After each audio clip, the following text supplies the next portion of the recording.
I always feel if you're an introvert and you're becoming a member and having the whole church come up and say hi to you that's kind of challenging. But it's good. Thanks so much for being friendly and welcoming. And this is really an amazing community. We're going to be talking more about our community specifically after the service when we have our annual meeting, actually looking in detail at a lot of aspects of our life together. I want to encourage you to come along to that. Join us. There's some lunch. We'll have a soup and bread lunch and then talk about different aspects. So come along. But one thing we're let me see if I've got that handout here. We're going to start a new series next week, and I wanted to highlight that a little bit. It's called Love Where You Live, and we have a handout or a sort of some material. It's sort of a slightly different format to how we would normally approach a series. It's in this. You can find this on the welcome desk outside. It's also on our website. You can download it online. And this whole series, which begins next week, it will last for 4 weeks. There's only 3 weeks of actual content, though, because we will have on November the 4th, we'll have a day of service. I'll talk about that in a second. But we're looking at how can we be a really positive force in our neighborhoods. How can we see our neighborhoods perhaps in a fresh light, in a new light? How can we perhaps fall in love again with our neighborhoods? I emphasize not with our neighbors. I'm not talking about falling in love with our neighbors necessarily. But neighbors are part of our neighborhoods. It's real people. But how can we, like Jesus was, just be this really positive influence and look at that particularly in terms of where we live. So we're going to look at different aspects of that each week. As I mentioned, there's going to be a day of service again. We do this a couple of times a year, where our whole worship service is handed over to loving and serving other people. And we will gather on November the 4th, Sunday, November the 4th, so that's 2 weeks from now. We'll gather for breakfast at 9 a.m. The good news is that the clocks go back that early that morning, right? So really it's 10 a.m.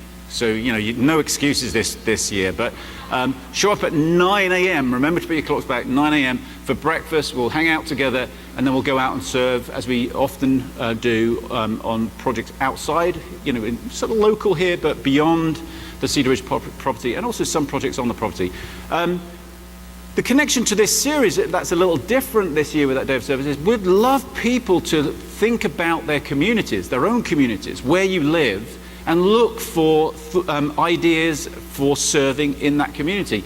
And you could share those with us, and we would help set up some projects where you can maybe go back with some other people from Cedar Ridge to your own area on that morning, November the 4th, and serve there. Simple things like picking up trash, cleaning up parks. This time of year, especially in a couple of weeks, there'll be lots of leaves to rake up, right? So there may be people in your neighborhood who could do with some help raking leaves. I would suggest don't make it your own house. That would be kind of taking advantage, should we say, unless you really need a lot of help. But think about other people. So maybe in this week ahead, what I suggest, grab a copy of this, look through the material. It's only brief. And then this week, be thinking, praying, walking around your neighborhood, thinking of what are some ways we could serve in your neighborhood. And share that with your groups, if you're in a discipleship group or any other group at Cedar Ridge. We're looking for some creative input, some creative ideas. So grab a copy of this, and there's some instructions on there about how to communicate with us as well. Okay, we're going to look at a scripture today. I'm not going to say a few words about it, but really it's in many senses a lead into communion as we come to the end of our series, Adventures in Happiness, in which we've been talking about how this adventure is about us coming together as a community and the value of being a community together and engaging in this life of joy and fulfillment that Jesus offers, even though it requires this almost paradoxical sacrifice of letting go of our lives and putting others first and thinking about what a bigger picture than ourselves. So as we think about that and come to the end of the series and sort of look through the lens today of commitment and renewing our commitment to this community, renewing our commitment to follow Jesus, I wanted to read a short Jesus story to you from the Gospel of Luke. It comes sort of about halfway through Luke. Jesus is, he's been invited to a Pharisee's house. It says actually a prominent Pharisee. And the text says that he's being watched. And many of the Pharisees did not like Jesus. And I think there's something really beautiful about Jesus in that there's an innocent, humble confidence to Jesus. Like, I don't know whether you've ever felt like you're being watched, or like, when you're in an atmosphere of criticism where you're worried you're going to put a foot wrong. That can be very intimidating and kind of undermining. And there's something about Jesus which is just remarkably chilled out. He goes round to this Pharisee's house and he's just conversing and talking, and he heals somebody, and it's the Sabbath and he shouldn't really do that, and he knows that's going to probably stir things up a little bit, but he's so loving and compassionate and confident about who he is and what he's doing that he heals that person anyway. And then he tells some stories, and he tells 3 stories. He's at a dinner party, if you like, and he tells 3 stories about dinner. So he's really into dinner. You can tell that. And one of the stories is hey, when you get invited around to dinner, don't sit in the most prominent places. Just be a humble person. Don't rate yourself too highly. And he's kind of challenging the Pharisees in saying that. Then he also says, when you throw a dinner party, don't just invite the wealthy, don't just invite the prominent, don't just invite the successful. Invite people who probably can't even pay you back, can't even return the compliment or return the invite. And then he tells this story, which we're going to read, which is another dinner story. And then he goes on and talks about commitment, and he talks about the cost of commitment and the cost of giving yourselves to the kind of life that he's describing when he shares this story. So that's the context. So it's a context. Let's think of the context. It's a context of commitment. It's a context of the fact that we shouldn't be so full of ourselves that we're afraid to commit. Like, we shouldn't be so full of ourselves that we're afraid of losing something when we commit to something bigger than ourselves. And I think that's a challenge, right? There's a challenge. Whenever we commit to a community, there's always a chance we might get let down. There's a chance we might lose something. We're not just putting ourselves first. So Jesus is kind of addressing all these issues. So here's the story. That triggered a response from one of the guests. So he's already told two of the stories. How fortunate the one who gets to eat dinner in God's kingdom. That's a kind of very religious thing to say, I guess. Jesus followed up. Yes, for there was once a man who threw a great dinner party and invited many. When it was time for dinner, he sent out his servant to the invited guests, saying, "Come on in, the food's on the table." They all began to beg off, one after another, making excuses. The first said, "I bought a piece of property and I need to look it over. Send my regrets." Another said, "I just bought 5 teams of oxen and I really need to check them out. Send my regrets." We could all relate to these excuses, right? You know when you bought 5 teams of oxen, when that happens. And yet another said, "I just got married and I need to get home to my wife." The servant went back. You can read what you want into that one, I guess. But the servant went back and told the master what had happened. He was outraged and told the servant, "Quickly, get out into the city streets and alleys. Collect all who look like they need a square meal. All the misfits and homeless and wretched you can lay your hands on, and bring them here." Very dramatic language, as you can tell. The servant reported back, "Master, I did what you commanded, and there's still room." The master said, "Then go to the country roads. Whoever you find, drag them in. I want my house full. Let me tell you, not one of those originally invited is going to get so much as a bite at my dinner party." So this is one of those stories that Jesus tells that's full of hyperbole, it's full of strong language. He's painting a very vivid picture to make a point here. And I think there's probably multiple points. I'm going to pick 4 points, right? But this is not going to take long, don't worry. 4 things that I think come out of this story that might be applicable to us, particularly as we think about commitment, particularly as we think about commitment to this community, and particularly as we think maybe about any hesitancy we experience in commitment, right? Because I'm sure that's true for all of us, right? As we think about commitment to anything, but especially commitment to people. The first one is this, that everybody's invited. Right, so this isn't an exclusive story. This isn't like a against the successful, the rich, the wealthy, or anything like that, and pro the poor, the outcast, the homeless, the sort of list at the end there. Everybody's invited. In fact, everybody's invited twice, right? Because the invites go out, and then on the day of the party, he sends out a servant to go and actually invite people again. So so we are all invited. I think what we can say is that everyone is invited into this journey. Jesus is saying there is a way, there's a life that's incredibly beautiful. It takes a lot of sacrifice. It takes a lot of letting go, but there's this beautiful life to be lived, and everyone is invited to live that life. Everyone's invited to experience it and benefit from it. Everybody's invited to come to it and include others in that process as well, in that journey as well. So we are all invited. This isn't exclusive in any sense. The other thing we can say about this, I think, is that we get to do it. It's not an invitation into something, oh God, it's not an invitation to something boring, something, like, oh, that's a chore. It's to a party, it's to a meal, it's to a celebration.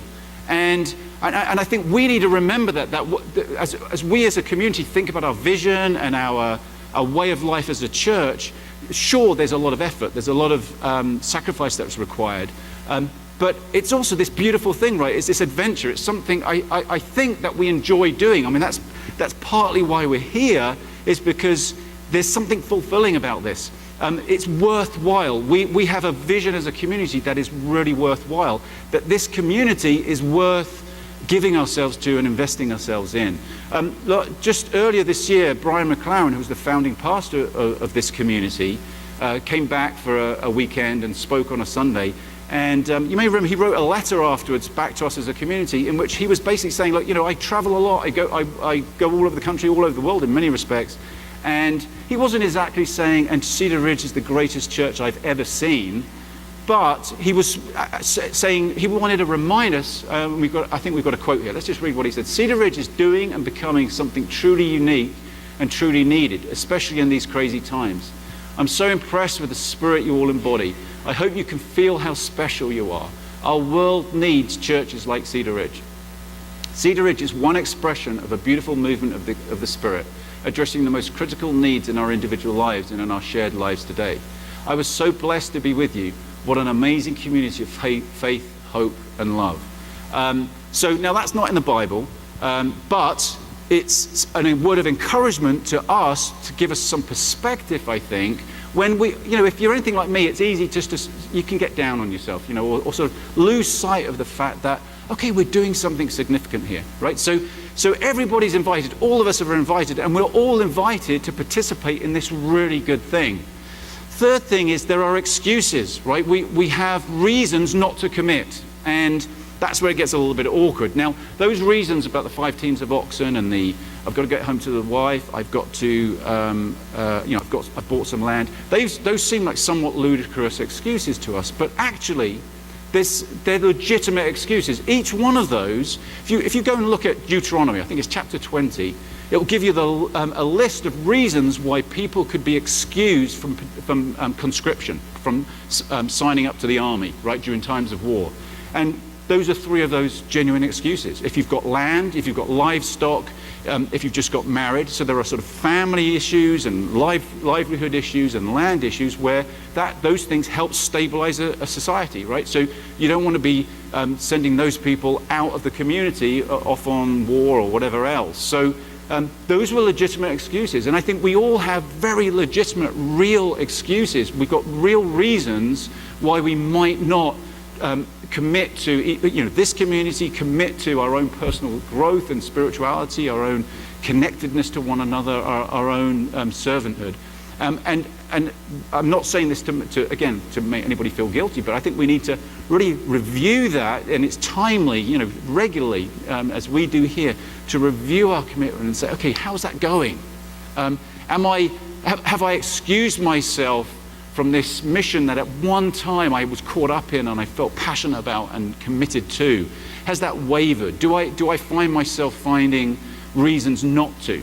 And have I withdrawn at all? And whether you're a member here or officially or a participant, we have many people who are not members who are very committed to the vision here, and that's fantastic. So it's not about that; it's about what's going on inside. And I think this is a great time to evaluate that, to review that. And then the fourth thing is I think incredible news that this commitment issue has nothing to do with how qualified you are or how great you are. Like, in fact, the story really seems to suggest that the commitment comes from people who perhaps have least to lose, right? People who perhaps they don't have excuses because they haven't got families, they haven't got livelihoods, they haven't got land, they don't own livestock.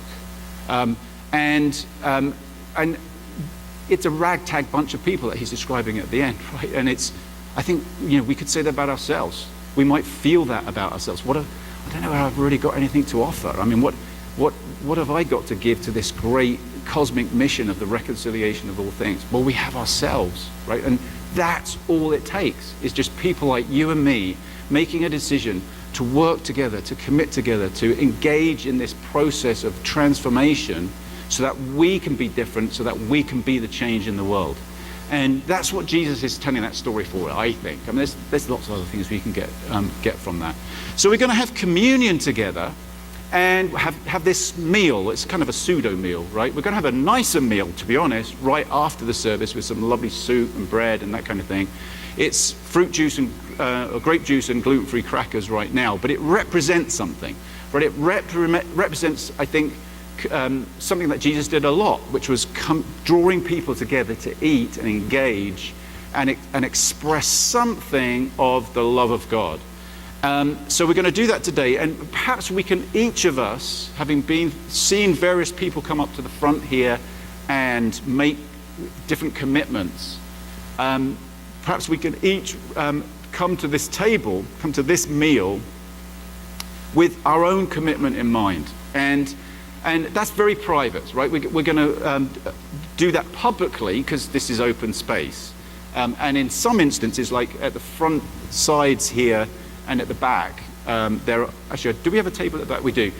So at those places, we can serve one another with the bread and wine or the fruit juice and crackers. So that, that's perhaps less private in some sense. But what's going on the inside is very private, right? You can also be served at the doors here. People will appear to serve, and you can line up there and be served that way. But either way, this is our issue, our commitment. It's not for anybody else to tell us how committed we should be. It's not my business to tell you how committed you should be, right?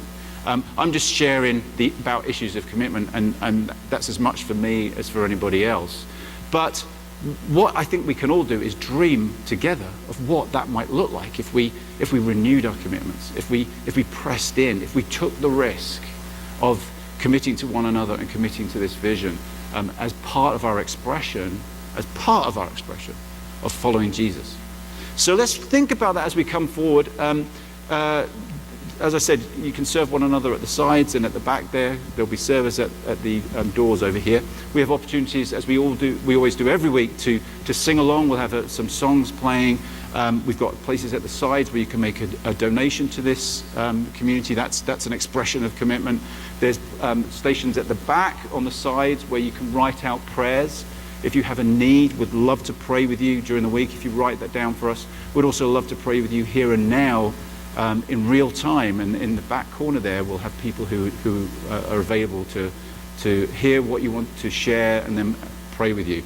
We have candles that we can light here, and you might want to light a candle as an expression of commitment, or maybe a heart cry about a need or your desire to commit, or maybe an expression even of your hesitancy to commit, or an expression even of times when you've committed and been let down and hurt and express that. Sometimes it's hard to put those things into words, right? But lighting a candle might be a way of expressing that. So let's come together and think and reflect on our own personal commitment this morning. I'm going to pray, and then let's take the bread and wine together. Lord, thank you for your commitment to us, that your love pursues us wherever we are, and always has done and always will. Your love is bigger than the oceans. It's bigger than it's bigger than anything we could imagine, and it is in us and around us, and we surrender to it now. And may that love, that passionate love that draws people from the streets, people who have perhaps feel they have nothing to offer, people who don't have much going for them, people who simply want to be loved, people like us. Lord, let that love draw us into a commitment, an expression of commitment to you and to your way and to this life that you are calling us to live. Come to us. Come, Holy Spirit, we pray. Amen. All right, please come forward. Let's take the grape juice and crackers.